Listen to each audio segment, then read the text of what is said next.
ഷാജിദ ഷാജിക്ക് എന്തു പറ്റി?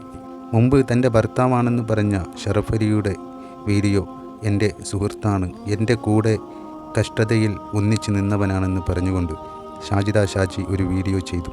എല്ലാവർക്കും അറിയാം, ഷാജിദ ഷാജിയെക്കുറിച്ചുള്ള റിയാക്ഷൻ വീഡിയോ എല്ലാവരും ഉപേക്ഷിച്ചു കൊണ്ടിരിക്കുന്ന വേളയിലാണ് ഷാജിദ വീണ്ടും അതിനുള്ള അവസരവുമായി മുന്നോട്ട് വന്നിരിക്കുന്നത്.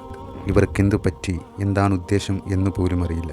ഷാജിദ ഷറഫ് അലി എന്ന് പറയുന്ന ഒരു ചെറുപ്പക്കാരൻ്റെ കൂടെയുള്ള ഫോട്ടോകളും വീഡിയോയും മറ്റും തൻ്റെ ചാനലിൽ ഒരു ഷോർട്ട് വീഡിയോ ആക്കിക്കൊണ്ട് അപ്ലോഡ് ചെയ്തപ്പോഴാണ് ആ കാര്യം എല്ലാവരും അറിഞ്ഞത്.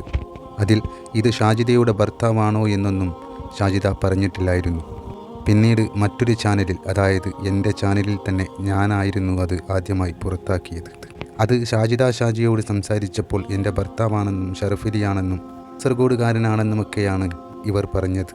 അതുകൊണ്ട് തന്നെ ഞാനതൊരു വീഡിയോ ആക്കി ചെയ്യുകയും ചെയ്തു. പക്ഷേ പെട്ടെന്ന് തന്നെ ആ ഷോർട്ട് വീഡിയോ തൻ്റെ ചാനലിൽ നിന്ന് റിമൂവ് ചെയ്യുകയാണ് ഷാജിദ ഷാജി ചെയ്തത്. പിന്നീട് ധാരാളം ഇൻ്റർവ്യൂകളിലും പോയി ഇതിനെക്കുറിച്ച് സംസാരിക്കുകയും ചെയ്തു. അങ്ങനെയിരിക്കെ മറ്റൊരു ചാനലിൽ പോയി എൻ്റെ വിവാഹം കഴിഞ്ഞിട്ടേയില്ല എന്ന് പറഞ്ഞു. അങ്ങനെ ഷാജിദ ഷാജിയുടെ വിഷയം കണ്ടവർക്കെല്ലാം തലപ്രാന്ത് പിടിച്ചു എന്ന് വേണം പറയാൻ.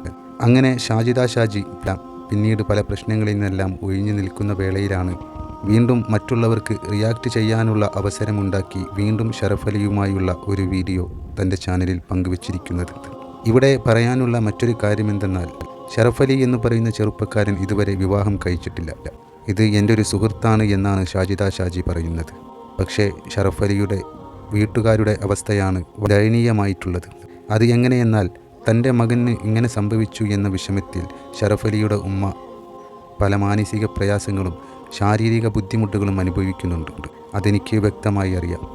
ആ കുടുംബത്തിനൊരിക്കലും തൻ്റെ മകനുമായി ഷാജിദ ഷാജി ഇത്തരത്തിൽ ഫോട്ടോകൾ വീഡിയോ ആയി ചെയ്യുന്നത് അവർക്കിഷ്ടമല്ല. അതുകൊണ്ട് തന്നെ ഷാജിദ ഷാജി ഇങ്ങനെ ചെയ്യുന്നത് ആ കുടുംബത്തിന് വലിയ പ്രയാസമുണ്ടാക്കുന്നു എന്നാണ് അവർ പറയുന്നത്. കൂടാതെ അവിടെ കെട്ടിച്ചയക്കാനുള്ള പെൺകുട്ടികളുമുണ്ട്. അതുകൊണ്ട് തന്നെ അവർക്ക് നല്ലൊരു വിവാഹക്കാര്യം പോലും ഈ കാരണത്താൽ വരുന്നില്ല എന്നാണ് അവർ പറഞ്ഞത്. സത്യത്തിൽ ഷറഫ് അലിയുടെ കുടുംബത്തിൻ്റെ വാക്കുകൾ കേട്ടപ്പോൾ എനിക്ക് വളരെയേറെ സങ്കടമായി. അതുകൊണ്ടാണ് പറയുന്നത്, ഷാജിദ ഷാജി ഒരിക്കലും ഇത്തരം പ്രവണത മുന്നോട്ട് കൊണ്ടുപോകരുത്. ആ കുടുംബത്തിന്, ഷറഫ് അലിക്കും തന്നെ ഇത് ഇഷ്ടമല്ലെങ്കിൽ പിന്നെ എന്തിനു വേണ്ടിയാണ് ഇത്തരത്തിൽ വീഡിയോകൾ ചെയ്യുന്നത്? ഈ വീഡിയോ ചെയ്തതിൻ്റെ തൊട്ട് മുമ്പുള്ള വീഡിയോയിലും ഷാജിദ ഷാജി പറയുന്നത്, ഇനി ഷറഫ് അലിയുടെ വിഷയം പറയണ്ട, ഞാൻ ആ കാര്യങ്ങളെല്ലാം വിട്ടു എന്നാണ്. അത് പറഞ്ഞ് ഒരു ദിവസം കഴിഞ്ഞപ്പോഴേക്കും വീണ്ടും ഷാജിദ ഷാജി ആ വിഷയവുമായി തന്നെ മുന്നോട്ട് വന്നിരിക്കുന്നു. ഇതിൽ നിന്ന് കാണുന്നവർക്ക് എന്ത് മനസ്സിലാകുന്നു എന്നുള്ളത് ഷാജിദ ഷാജി ഇതുവരെ മനസ്സിലാക്കിയിട്ടില്ല എന്നതാണ് മറ്റൊരു സത്യം. ഷാജിദ ഷാജി ഒരു കുടുംബം പ്രയാസപ്പെടുന്നുണ്ട് എന്നറിഞ്ഞിട്ടും ഇത്തരം കാര്യം ചെയ്യുന്നത് വളരെ തെറ്റ് തന്നെയാണ്.